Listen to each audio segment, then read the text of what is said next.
Have you ever felt that quiet, nagging sense of homesickness? Not for a place, but for a person you feel like you used to be? In this explainer, we're going to talk about that feeling. We're going to map out the journey back to your most authentic self. And it's really a path of reconnection, not about reinventing who you are. It often starts with a whisper, a thought you didn't even realize you were having. Just 3 simple words: I miss me. And this isn't just about being nostalgic for the good old days. It's this deep, soul-level recognition that the person you are right now, the one who's juggling everything, handling everything, might not be the person you were truly meant to be.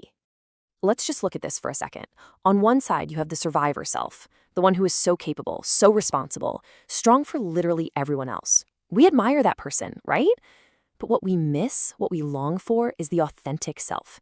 The one who laughed easily, without thinking about it. The one who could actually sleep at night because their mind wasn't a 24/7 war room of worries. The one who just existed without all that exhausting second-guessing. And this really gets to the heart of it.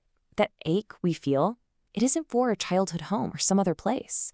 It's this wild realization that you can be sitting in a life you have painstakingly built, surrounded by people you love, and still feel completely and utterly displaced. Why? Because you aren't fully there. You're homesick for you. So where do all those parts of us even go? It's usually not some big, dramatic event. It's quieter than that. Pieces of who we are, our joy, our curiosity, our voice, they get set down one by one. Kind of like they're left in life's giant lost and found. We just get so busy carrying the weight of everyone else's expectations that we don't have room to hold on to our own essential things. Okay, so this process of setting ourselves aside, it leads us to this core idea, a powerful concept called the trap of noble neglect. And it perfectly explains how leaving ourselves behind can start to feel like the most honorable, most virtuous thing we could possibly do. Noble neglect. It's what happens when you become the rock, the go-to person for everyone. And from the outside, it looks heroic, doesn't it? So selfless, so devoted. But on the inside, you're slowly starving. Your own soul, your dreams, your needs, they just keep getting pushed to the bottom of the list, again and again and again. And this whole trap is built on a foundation of shoulds. You know the ones. These invisible scripts we get from our family, our culture, our society. They tell us we should be more accommodating, we shouldn't make waves, we should value that secure job over our passion. And every single should that we accept just builds another wall in this very comfortable, very respectable prison. The result of living by all these shoulds is this slow, almost tragic shift. We go from a life of abundance, of actually thriving, to just tolerating things. We start lowering our standards in relationships. We stay in careers that drain our spirit, and we tell ourselves that good enough is the best we can hope for, all while some little part of our soul is whispering, this isn't it. But here's where we need to reframe this, and this is so important. You have to understand that this is not a character flaw. In this next part, we're going to see how losing yourself is almost never a personal failure. More often than not, it's a deeply intelligent survival strategy. I really want you to let this sink in. This isn't about you being weak or making bad choices. When we face rejection or chaos or emotional pain, our brains are literally hardwired to adapt so we can survive. Leaving parts of yourself behind, that was a protective measure. It's time to let go of the guilt around that. Psychologically, there's actually a name for this strategy. It's often called fawning. You've probably heard of fight, flight, and freeze. Well, this is the 4th trauma response. It's basically extreme people-pleasing. If being your true self, being loud or ambitious or sensitive, if that got you criticism or made a situation feel unsafe, your brain brilliantly learned to just dial it all down and become whoever was needed to keep the peace. This is the art of the shapeshifter.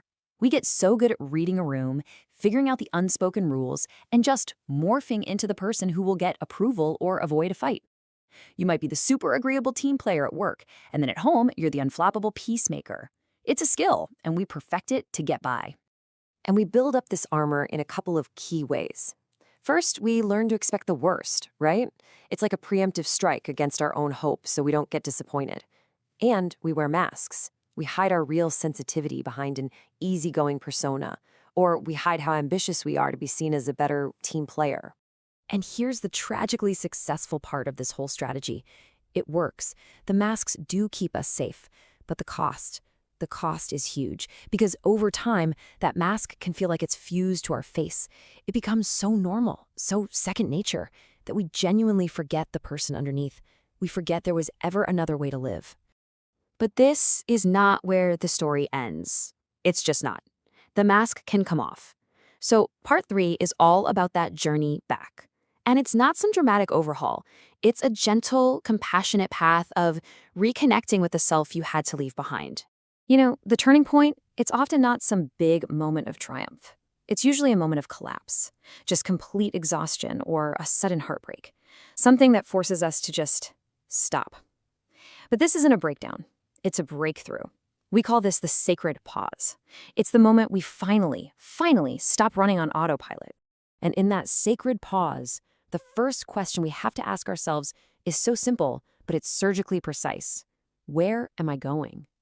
It makes you look at the trajectory of your life, with all the noble neglect and the shape-shifting, and really see where it's all heading. And that leads you right to the second and maybe even tougher question. And do I actually want that destination? This is it. This is the moment of confrontation, where you have to weigh the life you're on track for against the life your authentic self is crying out for. Please remember this. You are not a project that needs to be fixed. You are not broken. The whole world might be telling you to constantly improve and optimize yourself, but this journey, it's just about reconnecting. Your core self is already whole. It's intact. It's just waiting for you to come back. So how do we actually do that? How do we reconnect? Well, it starts with small, simple, almost anti-productive things. Stuff you do just for the joy of it, not for some achievement. I mean, look at this list. Dancing, sitting in nature, creating something. None of these things are going to advance your career or clean your house. Their only purpose is to feed your spirit and remind you what it feels like to just be. And as you feel that connection getting stronger, you can make a quiet covenant with yourself, a sacred promise. These 3 commitments, they become your new compass. They are the direct antidotes to the noble neglect, to the fawning, to that endless, exhausting search for everyone else's approval. This is your declaration of independence.